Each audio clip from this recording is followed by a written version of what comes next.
আর এবার নজর ওয়েদার আপডেটের দিকে। আর ওয়েদার আপডেটে সকাল থেকে জাকিয়ে ঠান্ডা পড়েছে যাকে বলে, ঠিক সেই ছবিটাই কিন্তু নজরে এসেছে আমাদের। আবহাওয়ার দিকে যদি আমরা নজর দিই, আলিপুর আবহাওয়া দপ্তর কি বলছে, শুধু দক্ষিণবঙ্গের দিকে আমরা নজর রাখবো না, অবশ্যই এই ঠান্ডায় উত্তরবঙ্গের দিকেও আমরা নজর রাখার চেষ্টা করব। আমাদের দুই প্রতিনিধি রয়েছেন, তার আগে একটু দেখানোর চেষ্টা করি উত্তরবঙ্গে ঠিক কি ছবি। একেবারে তুষারপাত নজরে আসছে, দেখছেন সেই ছবি। নিঃসন্দেহে এই ছবি মন ভালো করে দেয়, কিন্তু হুহু জাকিয়ে একটা ঠান্ডাও রয়েছে। বাংলা জুড়ে কিন্তু মনোরম পরিবেশ, এবং আমরা সকাল থেকে হালকা কুয়াশা দেখতে পাচ্ছি, ঠান্ডা দেখতে পাচ্ছি।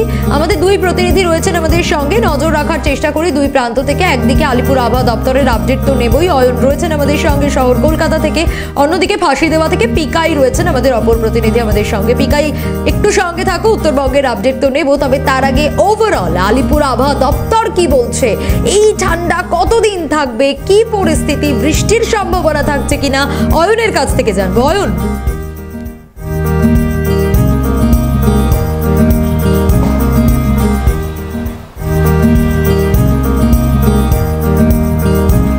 দেখো সোনিয়া, তোমাকে জানিয়ে রেখে আলিপুর আবহাওয়া দপ্তরের তরফ থেকে যে আপডেট দেওয়া হচ্ছে সকালবেলাতে, যে পূর্বাভাস, আজকে যে জায়গায় দাঁড়িয়ে এখনো পর্যন্ত যে পরিমাণে একেবারে বলা যায় যে দাপটের যে দাপট দেখা যাচ্ছে, সেখানে দাঁড়িয়ে কিন্তু যে টেম্পারেচারের দিক দিয়ে যদি দেখা যায় যে পরিমাণে তাপমাত্রা নেমেছে, সেখানে দাঁড়িয়ে কিন্তু আলিপুর আবহাওয়া দপ্তরের তরফ থেকে রেকর্ড এখনো পর্যন্ত আজকে মরশুমের সব থেকে শীতলতম দিন।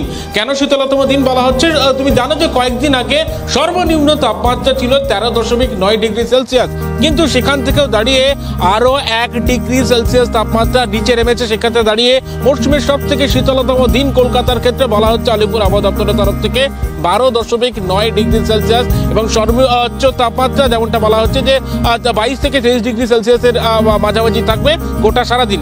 এবং সকালের দিকটা হালকা কুয়াশা মিশ্রিত আকাশ, এবং বেলা বাড়লেই আকাশ পরিষ্কার হবে।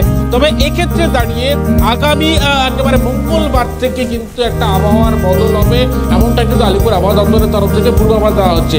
কেন এই আবহাওয়ার পরিবর্তন হচ্ছে? সেখানে বলা হচ্ছে যে বঙ্গোপসাগরের উপরে একটি উচ্চচাপ বলয় অবস্থান করছে, আর এই উচ্চচাপ বলয়ের জেরে জলীয় বাষ্প প্রচুর পরিমাণে ঢুকতে শুরু করেছে দক্ষিণবঙ্গ এবং তার উপকূলবর্তী এলাকায়। আর এই জলীয় বাষ্প প্রবেশের ফলেই কিন্তু মঙ্গলবার থেকে আবহাওয়ার পরিবর্তন হবে। সেক্ষেত্রে দাঁড়িয়ে জানুয়ারি মাসের একেবারে শেষ দিন এবং ফেব্রুয়ারি মাসের একেবারে প্রথম দিন, এই দুদিন কিন্তু বৃষ্টিপাতের পূর্বাভাস ইতিমধ্যেই কিন্তু আলিপুর আবহাওয়া দপ্তরের তরফ থেকে দেওয়া হচ্ছে। দক্ষিণবঙ্গের উপকূলবর্তী এলাকা এবং উপকূল সংলগ্ন এলাকার যে অঞ্চলগুলো রয়েছে, সেখানে কিন্তু বৃষ্টিপাতের একটা পূর্বাভাস দেওয়া হচ্ছে আলিপুর আবহাওয়া দপ্তরের তরফ থেকে। বৃষ্টি হতে পারে একেবারে বলা যায় জানুয়ারি মাসের শেষ দিন এবং ফেব্রুয়ারি মাসের প্রথম দিন বৃষ্টি হতে পারে একেবারে আলিপুর আবহাওয়া দপ্তরের তরফ থেকে জানানো হচ্ছে।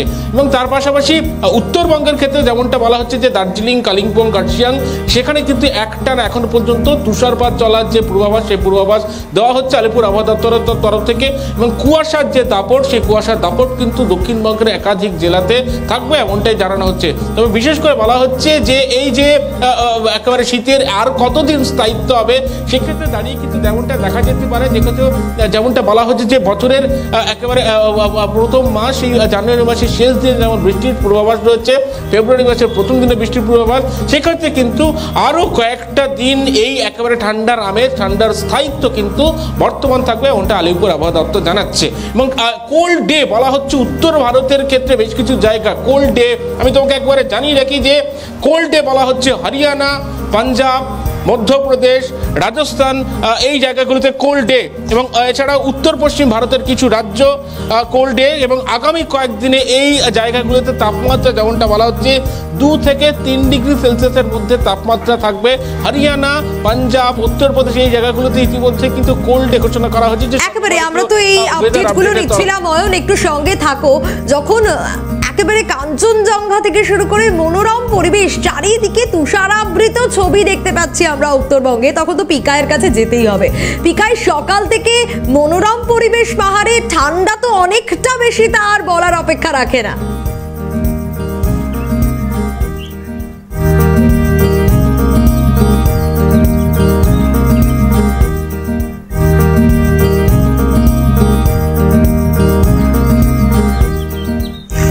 দেখো শুনে সোনিয়া, তোমাকে প্রথমেই জানাই যে এই যে সকাল সকাল যে মন ভালো করার যে দৃশ্য তোমরা দেখানো হলো, ঠিক সেরকমই দৃশ্য দেখার জন্য কিন্তু রীতিমতো পর্যটকেরা কিন্তু ভিড় করেছে। তোমাকে জানিয়ে রাখি, গত কয়েকদিনের তুলনায় স্বাভাবিক কিন্তু রয়েছে দার্জিলিং জেলা জুড়ে যে আবহাওয়া, সেই আবহাওয়া গত কালকেও যেটা দেখা গিয়েছিল যে সর্বনিম্ন যে তাপমাত্রা যেটা 8 থেকে 9 ডিগ্রি, আজ সকাল সকালেও সেই একই তাপমাত্রা কিন্তু স্থিতিশীল যেটা দেখা গিয়েছে। তবে এই যে দার্জিলিং সহ সিকিমের বেশ কিছু এলাকায় দীর্ঘ কয়েকদিন ধরে কিন্তু তুষারপাতের কারণে উত্তরা হাওয়া বয়ে যাওয়ার ফলে কিন্তু এই শীতের কারণটায় কিন্তু তুষারপাত যতটা বাড়বে ততটাই কিন্তু শীতের প্রকোপ বাড়বে, এমনটাই কিন্তু জানা গিয়েছে।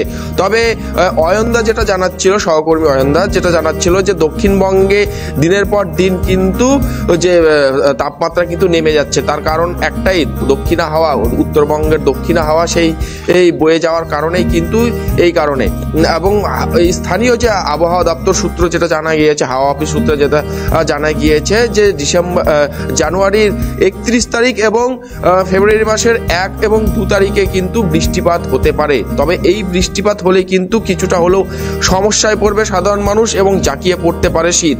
এবং গত কয়েকদিন যদি বৃষ্টিপাত হয় তাহলে কিন্তু হঠাৎ করে তাপমাত্রা কিন্তু নিম্নমুখী হতে পারে, এমনকি 5 থেকে 4 ডিগ্রিও হতে পারে, এমনটাও কিন্তু আশঙ্কা করা হচ্ছে। তবে বৃষ্টির পরেই কিন্তু আবহাওয়া আগের তুলনায় অনেকটাই বাড়তে শুরু করবে, এমনটাও কিন্তু অনুমান করা হচ্ছে। তবে এই যে তুষারপাত এবং কাঞ্চনজঙ্ঘা দেখার জন্য রীতিমতো পর্যটকেরা কিন্তু ভিড় করছে দার্জিলিং এর বেশ কিছু গেস্ট হাউস থেকে শুরু করে রেস্তোরাঁগুলিতে। তবে এই কাঞ্চনজঙ্ঘা এবং বরফের দৃশ্য দেখার জন্য আশেপাশের সাধারণ মানুষরাও কিন্তু উপভোগ করছে এবং এই পর্যটক যারা আসছে তারা ছুটে আসছে, ভ্রমণ পিপাসু যারা রয়েছে তারা কিন্তু ছুটে আসছে।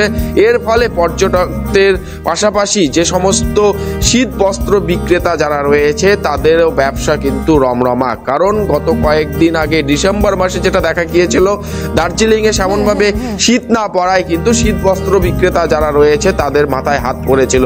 তবে এই মাসের লাগাতার কয়েকদিন শীত থাকার কারণেই কিন্তু শীত বস্ত্র যারা বিক্রেতারা রয়েছে তাদের মুখে কিন্তু হাসি ফুটেছে। আরেকটা বিষয় তোমাকে জানিয়ে রাখবো, কয়েকদিন ধরে শুরু হয়েছে শিলিগুড়ির যে ভুটিয়া মার্কেট রয়েছে, সেই ভুটিয়া মার্কেট সংলগ্ন বেশ কিছু এলাকায় শীত বস্ত্র বিক্রেতারা কিন্তু ধীরে ধীরে পাহাড় থেকে নিচে নেমে আসছে, কারণ এই যে পর্যটক যারা রয়েছে তারা কিন্তু রীতিমতো দূর দূরান্ত থেকে সর্বপ্রথম বাগডোগরা এয়ারপোর্ট বা জলপাইগুড়ি এই যে রেল স্টেশন, সেই রেল স্টেশনের মাধ্যমেই কিন্তু শিলিগুড়ি প্রবেশ করে এবং সেখান থেকেই উদ্দেশ্য নেয়, ঘুরতে যাওয়ার উদ্দেশ্য নিয়ে দার্জিলিং সহ গ্যাংটকে তারা কিন্তু যায়। তবে তার আগেই কিন্তু এই শীত বস্ত্র কেনার জন্য তারা কিন্তু ভুটিয়া মার্কেটে কিন্তু প্রবেশ করছে, এর ফলে তাদের মুখেও কিন্তু হাসি ফুটেছে।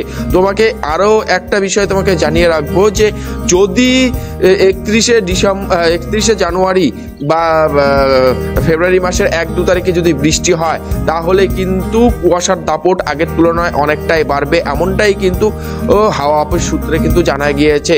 এবং এই কুয়াশার কারণে অনেকটাই অসুবিধায় পড়তে হচ্ছে যে সমস্ত গাড়ি চালকরা রয়েছে তাদেরকে, কিন্তু এই সময় ঘন কুয়াশার কারণে কিন্তু দুর্ঘটনার কবলে পড়তে হয় সেই সমস্ত যানবাহনদের। তবে এই কুয়াশা যেটা জানা গিয়েছে যে আরও প্রায় সপ্তাহখানিক কিন্তু ঘন কুয়াশা এই উত্তরবঙ্গের বেশ কিছু জায়গায় কিন্তু দেখা দিবে, এমনটাও কিন্তু জানা গিয়েছে।